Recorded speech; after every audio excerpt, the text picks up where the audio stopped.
আওয়ামী লীগ নিষিদ্ধের সিদ্ধান্ত নেবে জনগণ, তবে ব্যক্তি শেখ হাসিনার বিচার আগে হতে হবে বলে জানিয়েছেন বিএনপি মহাসচিব মির্জা ফখরুল ইসলাম আলমগীর। জুলাই গণহত্যা নিয়ে জাতিসংঘের প্রতিবেদনকে স্বাগত জানিয়ে শেখ হাসিনাকে ফেরত দিতে ভারতের প্রতি আহ্বানও তার।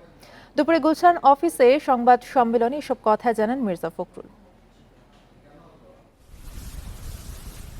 ছাত্র জনতার গণ অভ্যুত্থানে পরিবর্তিত রাজনৈতিক প্রেক্ষাপটে বিএনপির সঙ্গে একের পর এক বৈঠকে বসছেন নানা দেশের কূটনীতিক। সে ধারাবাহিকতায় বিএনপি চেয়ারপারসনের গুলশান কার্যালয়ে আসেন যুক্তরাজ্যের ভারপ্রাপ্ত রাষ্ট্রদূত। 1 ঘন্টার সেই বৈঠক শেষে বিস্তারিত জানান বিএনপি মহাসচিব। রুটিন আলোচনা হয়েছে, যেটা হয় আর কি।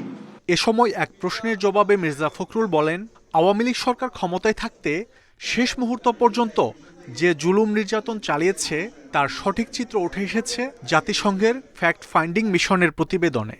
তারা সঠিকভাবেই বলেছেন যে একজন ব্যক্তি, বিশেষ করে ফ্যাসিস্ট হাসিনার নির্দেশেই সমস্ত হত্যাকাণ্ডগুলো ঘটেছে, যে গণহত্যা হয়েছে তার নির্দেশ হয়েছে, এবং যত মানবাধিকার লঙ্ঘন, হিউম্যান রাইটস ভায়োলেশন যা কিছু হয়েছে সব তারই নির্দেশে এখানে হয়েছে। আওয়ামী লীগ নিষিদ্ধের ইস্যুতে বিএনপি মহাসচিব জানান, ব্যক্তি শেখ হাসিনার বিচার হতে হবে আগেই, আর দলের বিষয়ে সিদ্ধান্ত নেবে জনগণ। তো এটা প্রমাণিত হয়ে গেছে যে হাসিনা একজন ফ্যাসিস্ট এবং তিনি এই দেশের মানুষের অত্যাচার করেছেন, নির্যাতন করেছেন, গণহত্যা করেছেন।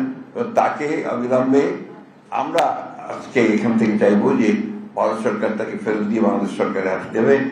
পাশাপাশি জুলাই আগস্ট গণহত্যায় জড়িত সবার বিচারের দাবিও জানিয়েছে বিএনপি। আওয়ামী লীগ অত্যন্ত সচেতনভাবে বাংলাদেশের মানবাধিকার লঙ্ঘন করেছে। মাহমুদ শরীফ, ইন্ডিপেন্ডেন্ট নিউজ, ঢাকা।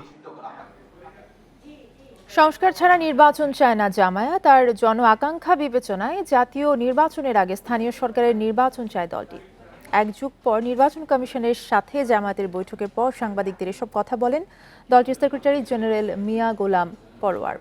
ন্যূনতম সংস্কার, আনুপাতিক নির্বাচন পদ্ধতি সহ 23 দফা সুপারিশ তুলে ধরেছেন কমিশনের কাছে।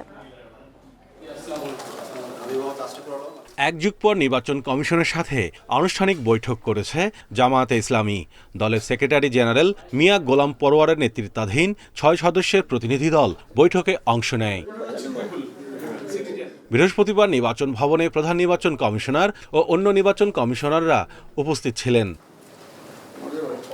প্রায় 2 ঘন্টা ধরে চলে বৈঠক। পরে জামায়াতের সেক্রেটারি জেনারেল সাংবাদিকদের জানান, সংখ্যানুপাতিক নির্বাচন করা সহ 23 দফা দাবি জানিয়েছে জামায়াত। প্রপোর্শনাল রিপ্রেজেন্টেশন, পিআর, আনুপাতিক প্রতিনিধিত্ব হারে যে নির্বাচনের ব্যবস্থা আধুনিক গণতান্ত্রিক বিশ্বে প্রায় 60টির অধিক দেশে এটা প্রচলিত আছে। নির্বাচনকে কালো টাকা এবং পেশি শক্তি থেকে মুক্ত করে ফ্রি ফেয়ার একটা ইলেকশন এবং পার্লামেন্টকে যদি দক্ষ পার্লামেন্টারদের দ্বারা, আইন প্রণেতাদের দ্বারা পরিচালিত করতে হয়, তাহলে এই পদ্ধতিটাই বাংলাদেশের জন্য খুবই উপযোগী। তিনি জানান, সংস্কার ছাড়া কোনো নির্বাচন নয়, রাজনৈতিক দলের নিবন্ধন আইন বাতিল করার দাবি জানান তিনি। No election without reform. আমাদের পরিপূর্ণভাবে অন্তত নির্বাচনী প্রক্রিয়ার সঙ্গে যে সমস্ত অর্গান এবং বিভাগগুলো রাষ্ট্রের জড়িত, সেগুলোকে সংস্কার করেই জাতীয় সংসদে নির্বাচন করতে হবে। তা না হলে এই নির্বাচন নিরপেক্ষ হবে না, অবাধ হবে না। পূর্বের যে 3টা নির্বাচনে জনগণ ভোট দিতে পারে নাই, সেই নির্বাচনেরই পুনরাবৃত্তি ঘটবে। জন আকাঙ্ক্ষার প্রতি সমর্থন জানিয়ে জাতীয় নির্বাচনের আগে স্থানীয় নির্বাচন চায় জামায়াত।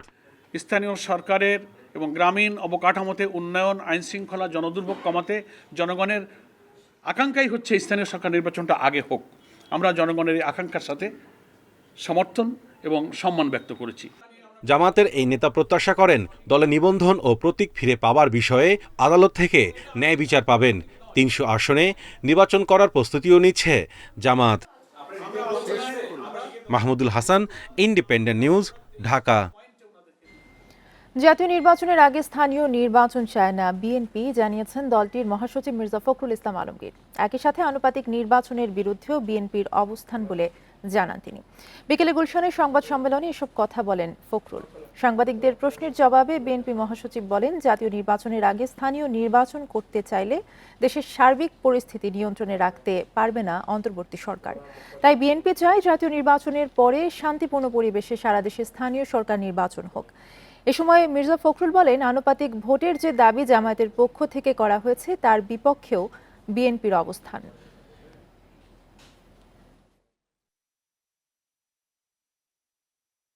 যত দ্রুত নির্বাচন হবে ততই আপনাদের রাজনীতি সহজ হবে, বাংলাদেশের মানুষের স্থিতিশীল অবস্থার মধ্যে আসবে।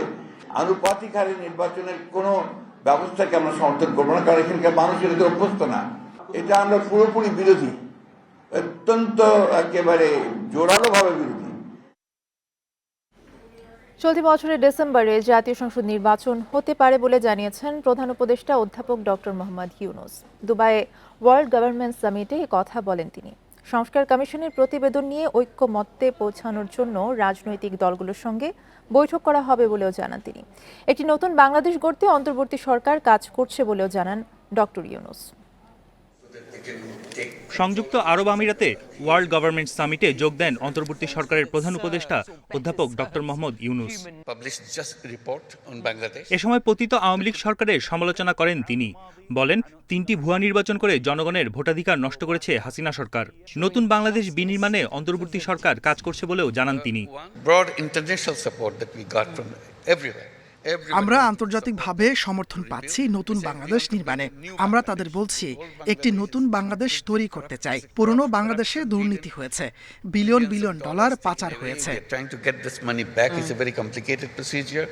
15টি সংস্কার কমিশনের সুপারিশের ভিত্তিতে নতুন বাংলাদেশ তৈরির কথা জানিয়ে প্রধান উপদেষ্টা বলেন, ইতিমধ্যে যেসব সংস্কার কমিশন প্রতিবেদন জমা দিয়েছে তা নিয়ে রাজনৈতিক দলগুলোর সঙ্গে বৈঠক হবে। সংস্কার কমিশনগুলোর প্রতিবেদন নিয়ে রাজনৈতিক দলগুলোর সঙ্গে বৈঠক করবে ঐক্যমত কমিশন। কমিশনগুলোর যেসব সুপারিশ নিয়ে ঐক্যমতে পৌঁছানো যাবে সেসব নিয়ে একটি চার্টার তৈরি করা হবে। এরপর ডিসেম্বরে নির্বাচন হতে পারে। এ সময় বাংলাদেশের চ্যালেঞ্জ নিয়ে কথা বলেন তিনি। আইন শৃঙ্খলা ও সুশাসন প্রতিষ্ঠায় সরকার অঙ্গীকারবদ্ধ বলেও জানান তিনি। বন ইবনে কামাল, ইন্ডিপেন্ডেন্ট নিউজ। সরকারি প্রাথমিক বিদ্যালয়ের সহকারী শিক্ষক পদে ৬,৫৩১ জনের নিয়োগ বাতিল করে হাইকোর্টের রায়ের বিরুদ্ধে আপিল করেছে রাষ্ট্রপক্ষ। প্রাথমিক শিক্ষা অধিদপ্তরের পক্ষ থেকে এই আপিল করা হয়েছে বলে জানিয়েছেন deputy attorney general Asad Uddin. বৃহস্পতিবার সুপ্রিম কোর্টের আপিল বিভাগের সংশ্লিষ্ট শাখায় এই আবেদন করা হয়েছে। রোববার আপিল বিভাগের চেম্বার জজ আদালতে আবেদনের ওপর শুনানি হতে পারে বলে গণমাধ্যমকে জানিয়েছেন রাষ্ট্রপক্ষের আইনজীবী। ৬ ফেব্রুয়ারি ৮৪% কোটা পদ্ধতি মেনে ঢাকা ও চট্টগ্রাম বিভাগে নিয়োগ পাওয়া ৬,৫৩১ জনের নিয়োগ বাতিল করে রায় দেন বিচারপতি ফাতেমা নজিব ও বিচারপতি শিকদার মাহমুদুর রাজির হাইকোর্ট বেঞ্চ। রায় নতুন করে ৯৩% মেধার ভিত্তিতে নিয়োগের আদেশ দেয় আদালত। সেদিন রায় ঘোষণার পরপরই আদালত ঘিরে বিক্ষোভ করেন নিয়োগ বঞ্চিতরা।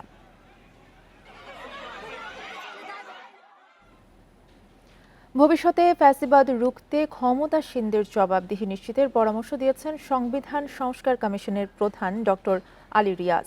পাশাপাশি প্রধানমন্ত্রীর একচ্ছত্র ক্ষমতা কমাতে বেশ কিছু সুপারিশও করেছে তার কমিশন। সকালে এক সংবাদ সম্মেলনে প্রতিবেদন নিয়ে বিস্তারিত জানানো হয়। এতে বলা হয়, বিচার বিভাগের বিকেন্দ্রীকরণ সহ 7 বিষয়ে গুরুত্ব দেওয়া হচ্ছে। সংবিধান সংস্কার কমিশনের প্রতিবেদন নিয়ে বৃহস্পতিবার সকালে সংসদ ভবনে সংবাদ সম্মেলনে আসেন কমিশনের প্রধান ডক্টর আলী রিয়াজ। জানান, সংস্কার নিয়ে সারা দেশের মানুষের মতামত নেওয়া হয়েছে। প্রাধান্য পেয়েছে 25টি রাজনৈতিক দল ও 3টি জোটের মতামত। এছাড়াও সিভিল সোসাইটির প্রতিনিধি ও সংবিধান বিশেষজ্ঞ সহ সংশ্লিষ্টদের মতামত পর্যালোচনা করেই তৈরি করা হয়েছে প্রতিবেদন। অন্তর্বর্তী সরকার কাঠামোর সুনির্দিষ্ট প্রস্তাব উপস্থাপন করেছে। 5 বিচার বিভাগের বিকেন্দ্রীকরণের প্রস্তাব করেছে। 6 শক্তিশালী স্থানীয় সরকার ব্যবস্থা সুনিশ্চিতকরণের জন্য কোন ধরনের পদক্ষেপ নেওয়া দরকার সে বিষয়ে পরামর্শ দিয়েছে। 7 মৌলিক অধিকারের আওতা সম্প্রসারণ, সাংবিধানিক সুরক্ষা ও বলবৎ যোগ্যতা নিশ্চিত করার পরামর্শ দেওয়া হয়েছে। প্রতিবেদনে 1971 সালে স্বাধীনতা যুদ্ধের আদর্শ ও 2024 সালের গণঅভ্যুত্থানের জন আকাঙ্ক্ষার প্রতিফলন রয়েছে। প্রধানমন্ত্রী পদের ক্ষমতা কমানো সহ 7টি বিষয়ে গুরুত্ব দেওয়া হয়েছে। ভবিষ্যতে ফ্যাসিবাদী শাসনের আশঙ্কা মোকাবেলায় ক্ষমতাসীনদের জবাবদিহিতার জন্য প্রতিষ্ঠান তৈরির সুপারিশ করা হয়েছে। একই সঙ্গে 21 বছর হলেই নির্বাচনের প্রার্থী হতে পারবে বলেও মত দেওয়া হয়েছে। প্রধানমন্ত্রী পদের একচ্ছত্র ক্ষমতা হ্রাসের জন্য বিভিন্ন ধরনের ব্যবস্থার সুপারিশ করেছি, যার মধ্যে তিনি যেন একাধিক পদে অধিষ্ঠিত হতে না পারেন সেটার সুপারিশ করেছি। তার নিজ দলের সংসদ সদস্যদের কাছে জবাবদিহির ব্যবস্থার জন্য 70 অনুচ্ছেদ সংস্কারের প্রস্তাব দিয়েছি। বিচার বিভাগের স্বাধীনতা নিশ্চিত করা এবং নাগরিকদের সুবিচার প্রাপ্তির জন্য নানা পদক্ষেপের সুপারিশ করা হয়েছে বলেও জানান তিনি। প্রথম কথা হচ্ছে যে আপনি যেটা বলেছেন, বন ইবনে কামাল, ইন্ডিপেন্ডেন্ট নিউজ, ঢাকা। বন্দি বিনিময় চুক্তির আওতায় শেখ হাসিনাকে ফেরাতে ভারতকে প্রয়োজনীয় কাগজপত্র পাঠিয়েছে বাংলাদেশ। বিকেলে সাপ্তাহিক ব্রিফিংয়ে এ কথা জানান পররাষ্ট্র মন্ত্রণালয়ের মুখপাত্র। তিনি বলেন, এখন উত্তরের অপেক্ষায় সরকার। রাজনৈতিক ও কূটনৈতিক সিদ্ধান্তের পর এই সংক্রান্ত ফিরতির তাগিদপত্র পাঠাবে ঢাকা। গত ডিসেম্বরে মানবতাবিরোধী অপরাধে অভিযুক্ত ক্ষমতাচ্যুত প্রধানমন্ত্রী শেখ হাসিনাকে ফেরত পাঠাতে ভারতকে কূটনৈতিক চিঠি দেয় বাংলাদেশ।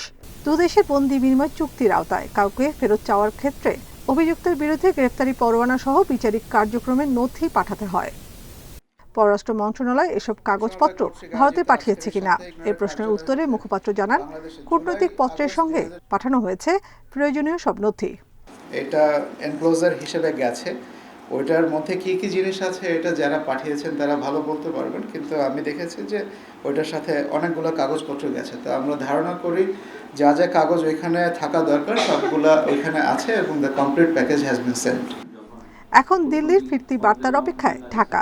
সরকারের পক্ষ থেকে শেখ হাসিনাকে ফেরত চেয়ে আবারও তাগিদপত্র পাঠানোর বিষয়ে এখনো কোনো সিদ্ধান্ত নেয়নি পররাষ্ট্র মন্ত্রণালয়। এখন পর্যন্ত ভারতের পক্ষ থেকে আমরা কোনো উত্তর পাইনি, কিন্তু আমরা উত্তর প্রত্যাশা করেই যাব। রিমাইন্ডার একটা পাঠানো হবে, যখন পলিটিক্যাল লিডারশিপ মনে করবে যে this is the right time, তখনই এটা পাঠানো হবে। শেখ হাসিনাকে ফেরাতে ভারতকে জুলাই আগস্টের গণ অভ্যুত্থান নিয়ে জাতিসংঘের প্রকাশিত প্রতিবেদন ঢাকা পাঠাবে কিনা এমন প্রশ্নের উত্তরে মুখপাত্র, প্রতিবেদনে যা আছে সেটা সারসংক্ষেপ সারা বিশ্ব এখন জানে, সেটা আলাদা করে ভারতের সাথে শেয়ার করার কোনো প্রাসঙ্গিকতা এখানে নেই। রিপোর্টের যে অংশটুকু পাবলিকলি এসেছে সেটা যে কোনো মানুষের মনে নাড়া দেওয়ার জন্য যথেষ্ট। সুতরাং আমি বলবো যে আপনার প্রশ্নের উত্তর আমার এই স্টেটমেন্টের মধ্যে লুকিয়ে আছে। চাপ তৈরি হবে কি না এটা আপনি আমার এই স্টেটমেন্ট থেকে ডিডিউস করতে পারবেন। বিদেশে পালিয়ে যাওয়া মানবতাবিরোধী অপরাধীদের ফিরিয়ে আনতে আন্তর্জাতিক আইনের আশ্রয় নেওয়ার যে পরামর্শ জাতিসংঘ দিয়েছে, সংশ্লিষ্ট মন্ত্রণালয় ও সংস্থা তা আলোচনা করে সিদ্ধান্ত নেবে বলেও জানিয়েছে পররাষ্ট্র মন্ত্রণালয়। নাফিজুদ্দৌলা, ইন্ডিপেন্ডেন্ট নিউজ, ঢাকা। হাইকোর্টের রায়ের বিরুদ্ধে রাষ্ট্রপক্ষের আপিলের রায় নিজেদের পক্ষে চান প্রাথমিকের শিক্ষক পদে নিয়োগ বাতিল হওয়া প্রার্থীরা। তা না হলে কঠোর আন্দোলনের হুঁশিয়ারি দিয়েছেন তারা। বৃহস্পতিবার বিকেলে রাজধানী শাহবাগে সংবাদ সম্মেলনে এই ঘোষণা দেন তারা। এর আগে দুপুরে শাহবাগ মোড় অবরোধ করে বিক্ষোভ করেন আন্দোলনকারীরা। তাদের ছত্রভঙ্গ করতে জলকামান থেকে পানি ছুড়ে পুলিশ। বিক্ষোভকারীদের অভিযোগ, তাদের বেশ কয়েকজনকে আটক করে পুলিশ, তবে জিজ্ঞাসাবাদ শেষে কয়েকজনকে ছেড়ে দেয় শাহবাগ থানা।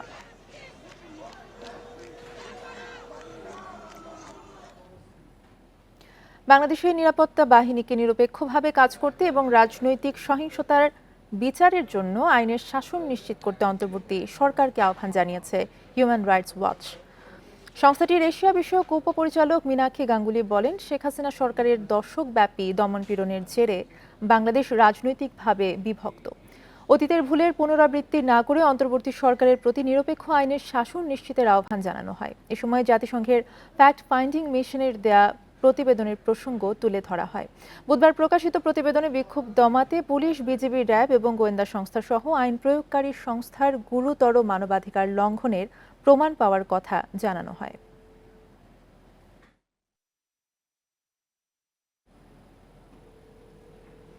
অপারেশন ডেভিল হান্টের পঞ্চম দিনে পর্যন্ত 9 জেলায় গ্রেফতার হয়েছে 93 জন। এর মধ্যে গাজীপুরেই গ্রেফতার করা হয়েছে 23 জনকে।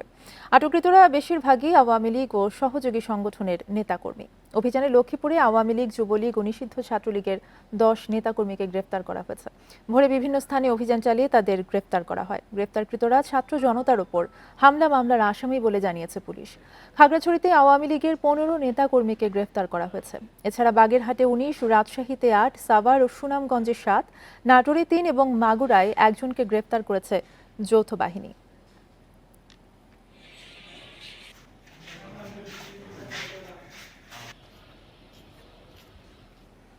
বিভিন্ন বাহিনী ও যেসব সরকারি কর্মকর্তার বিরুদ্ধে মানবতাবিরোধী অপরাধের প্রাথমিক তথ্য পাওয়া যাচ্ছে, আইন অনুযায়ী ও জাতিসংঘের পরামর্শ অনুযায়ী তাদের চাকরি থেকে সাময়িক বহিষ্কারের পদক্ষেপ নেওয়া দরকার বলে মন্তব্য করেছেন আন্তর্জাতিক অপরাধ ট্রাইব্যুনালের চিফ প্রসিকিউটর তাজুল ইসলাম।